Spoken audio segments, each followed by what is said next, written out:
Dar mie, deci nu e bine, cum... Uite și la oamenii ăștia, la fel ca la noi. Deci, în primul rând... Uitați la cel pe ăsta. Bine ați venit. Bine v-am găsit. Spuneți-mi mie, avem voie să vizităm, să ducem la copilași sau deloc? Mi s-a spus că sunt și copilași care pot să vină. E atât pe copilașii... Ce bine, ce bine. Cum le-ați fi găsit pe astea? Nu știu, dar sunt, într-adevăr, sunt scope. Cu ce a spus, cu Nico? Nu, s-a dus doar unde l-am dus.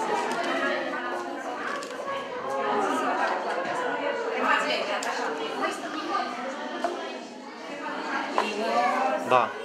Dar cum să ne vezi pe toate și pe copii? Și asta vă ce?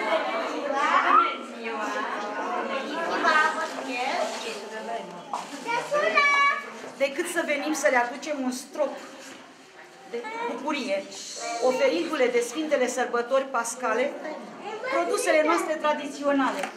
Și chiar dacă ei o să vă necăjească în acest moment, o să încercăm acum să le dăm fiecăruia câte un ou roșu. Uitați, vă dăm noi. E bine așa? E bine? Da. Așa? Uite aici. Așa? Dă mie ouțul să te ajut. Așa. Hai. Ia urcă-te cu amândouă picioarele că te duc eu. Bravo! Ce fericit! Uite ce vreau să iau.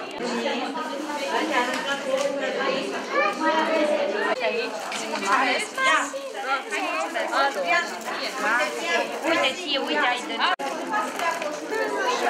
Stai, uite la micu Maria.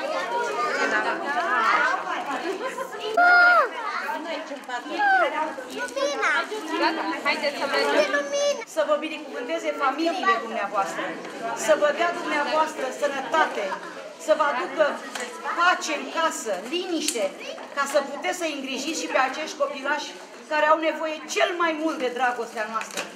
Ei au nevoie cel mai mult. Lumina Sfântă a Învierii să ne facă pe toți să fim mai buni, mai iertători, dar în același timp să iubim mai mult. Vă spunem și dumneavoastră Paște fericit, pentru că îi îngrijiți. Sănătate!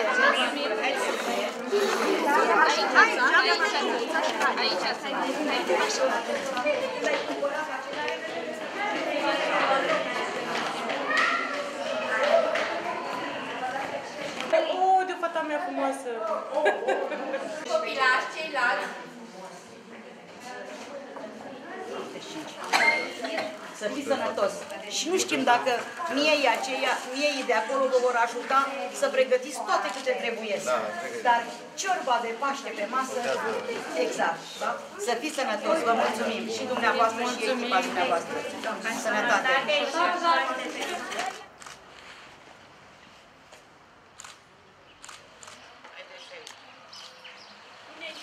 De la Ciocârția. Uite acum l-a luat și l-a adus. La toată lumea. Auziți? Dar stați așa să începem cu dumneavoastră de aici. Așa. Să vă dăm salcie de la Sfânta Biserică de la Cumpăna, Sfânta Parascheva, din ziua de Flori. Unde sunt doamnele de acolo? Așa le-ați dat și dumnealor. Așa. Bună ziua! Bună ziua! Uitați, vă dăm salcie de acolo. Câte un fir la fiecare. Să aveți și dumneavoastră. Ce oameni voi? Bine, vă așteptam. Ne așteptați, nu-i așa? Nu-i așa că v-ați obișnuit cu noi? Da. Păi și noi ne-am obișnuit cu dumneavoastră și nu ar fi fost frumos ca noi să nu venim înainte de Sfintele Paște. Și ne-am ales Sfânta Joie, ziua din, cum se spune, săptămâna patimilor.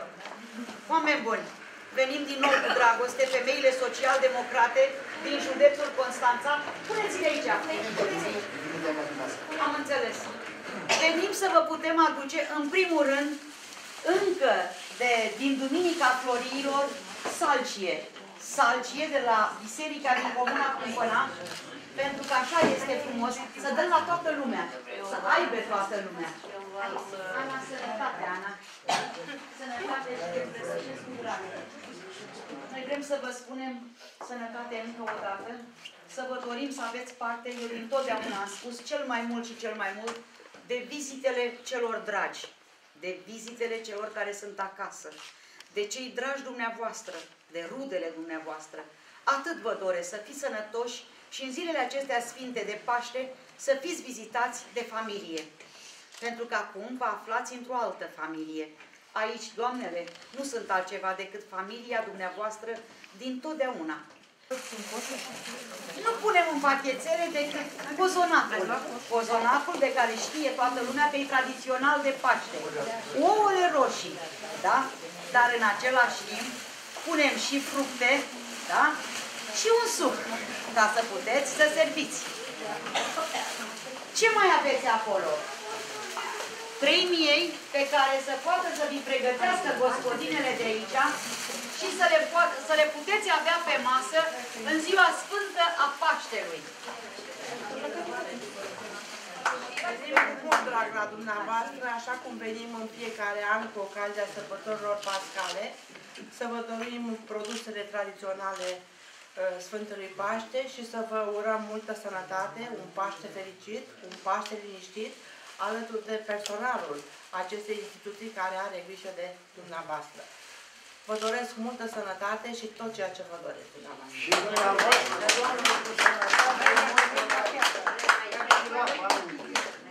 vreau să vă spun, dragii mei, vă iubesc femeile social-democrate, spuneam, din tot județul. Începând de la Topraisar, Năvodari, Agigea, a spus doamna Cumpăna, da? Constanța, Grădina, Amzacea. Doamne, din ce localități mai aveam? Hâșova, Crucea, Gârliciu, care au fost lângă noi. Femei, Mangalia, așa, doamnelor, amintiți-vă care au fost toate doamnele care au venit când au auzit că facem acțiunea aceasta, an de an, tradițional, tradiție, da? De acum, de când știu și au venit și au pus fiecare bănuț ca noi să venim la dumneavoastră. Și nu doar la dumneavoastră, și la copii. Dar nu numai femeile au pus bani. De data aceasta, unul dintre ei îl aveți de la primarul de la Ciocârlia. Deci bărbații sunt alături. Pentru centrul de copii de la Constanța, mie i-a dat primarul de la Amzacea. Și uitați dumneavoastră ce înseamnă omenia. Când bărbatul și femeia se unesc să facă o faptă bună. Nu vrem să facem altceva. Fapta trebuie să fie cunoscută de bunul Dumnezeu și atât. Dar pentru că nu e meritul meu, a trebuit să vă spun de la cine sunt. Mulțumim că ne primiți, să ne simțim oameni. Vă doresc sărbători binecuvântate, cu multă sănătate, împliniri sufletești și dumneavoastră putere de muncă. Mulțumim din inimă, doamnă primar, mulțumim din inimă tuturor. Reveniți cu drag în mijlocul familiei noastre, așa cum ați spus și dumneavoastră, suntem o familie. Bucuria este imensă. După cum vedeți, vă așteptăm de fiecare dată cu mult drag și cu multă bucurie. Vă dorim din inimă lumină în suflet, iubire și vă așteptăm cu drag de fiecare dată. Sunteți așteptați și cu siguranță de fiecare dată cred că ați văzut bucuria noastră. Mulțumim din inimă! Și în continuare, Vreau să fii la pensie. Nu vreau să spun cum e. Oricum le doresc multă sănătate, un Paște fericit. Și multă fericire în viață, ce să zic. Paște fericit. Ați văzut? Și o pensionară vine lângă dumneavoastră. Dragii mei, nu știu dacă mă mai rețineți, dacă erați când am fost din partea organizației de pensionari la dumneavoastră. Era o doamnă care zicea că are 4 copii și e dor de ei. Nu mai văd. Tante Caterina. Unde e? Uitați-o. O, Ea Doamne, este. da, Ea da. este. Vă aduceți aminte, tanti Caterina? Mă bucur că vă revăd. Mă bucur că vă revăd. Asta înseamnă că sunteți bine. Vreau să vă spun că vă iubesc pe toți, dumneavoastră, care ați trecut prin viață, care ați construit ce există în județul ăsta, în țara asta. Mă bucur că vă văd așa cum sunteți, să nu fiți mai rău. Deci sunteți bine, sunteți îngrijiți, sunteți tratați cum trebuie. Fetele noastre ne îngrijește ca copiii noștri. Știu, doamna directoare este un exemplu, știu că de multe ori a plâns pentru grijile pentru dumneavoastră. Doamna Mariana a fost tot timpul și prezentă și cu sufletul lângă dumneavoastră. Este un suflet mare, mare de tot. Vreau să vă spun, dragii mei, eu sunt pensionar. Sunt pensionar, da? Vreau să vă spun că atât cât am trăit, nu am văzut un om cu suflet atât de mare ca doamna Mariana. E cunoscută în toată România, e cunoscută și în toată Europa, la Bruxelles, să duce acolo și să bate pentru oameni, inclusiv pentru dumneavoastră. Deci, eu vă spun așa, să fiți sănătoși, bunul Dumnezeu să vă protejeze, un Paște fericit și data viitoare să vă văd cel puțin la fel de bine cum sunteți acum, dacă nu mai bine chiar. Vă îmbrățișez cu toată dragostea și vă iubesc. Cel mai mare dar de la Dumnezeu este când îi iubim pe ceilalți semeni. Vă îmbrățișez cu drag și multă sănătate. Ia uitați-vă pe doamna Vreme. Bunul Dumnezeu să vă dea putere, zile îndelungate, să vă bucurați în continuare de micile noastre atenții și bunul Dumnezeu să fie întotdeauna cu dumneavoastră. Un Hristos a înviat și bunul Dumnezeu să vă ajute în tot. Mulțumim din tot sufletul că ne-ați primit în casa dumneavoastră.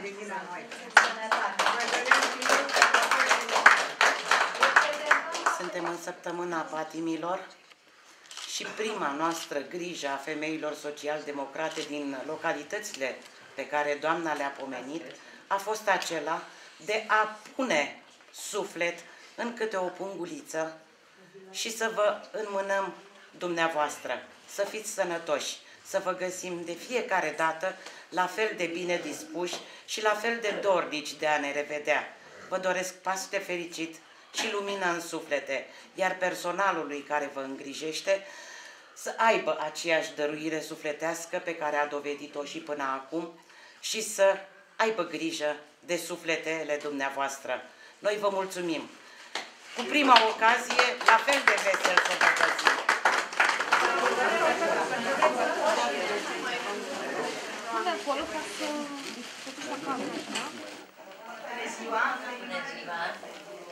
Doamne, Doamne, Doamne!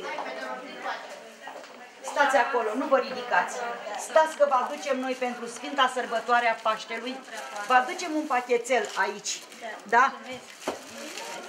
Nu conține altceva decât ou, cozonac. Dar vreau să mă lăsați să vă îmbrățișez, să vă sărut. Nu mai ai fost, mai am rețel, par. Capul pot să mă ridic, să învârtește cu mine. Nu dorm noaptea, ziua deloc. Doamna primăriță? Eu sunt. Da, doamna primăriță. Da, vă doresc mult succes la toate cele dorite dumneavoastră, la toată familia. Sper sănătate mult. Spun să rămână. Spun să rămână atât. Da? Să fiți sănătoși. Nu mai trebuie sănătate mie. Câți ani aveți? Nu mai aș vrea să te... Câți ani aveți, mămiți? Nu mai... Nu spuneți așa. Dumnezeu știe când trebuie în sfârșit. Dumneavoastră să aveți sănătate. Dar dumneavoastră vă doresc mult succes la tot ce doriți. Toată familia, la tot cele dorite. Doamne ajută. Da, mulțumesc, mulțumesc. Atât am spus, sănătate. Aveți Leandru? Da. Mulțumesc. Să fii sănătate, animale. Foarte amăcit că nu pot să vă ridic. Știu. Stai liniștit acolo, da? Sănătate, vă spun. Sănătate. Stați acolo.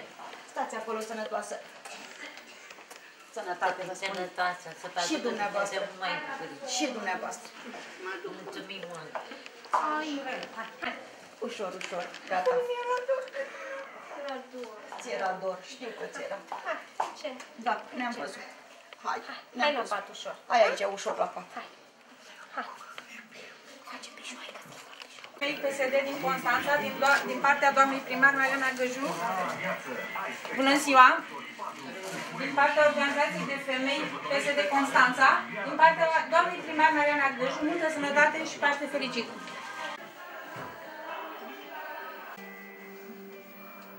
Alexandra Mălniciuc se pricepe de mână și la gătit. A moștenit această pasiune de la...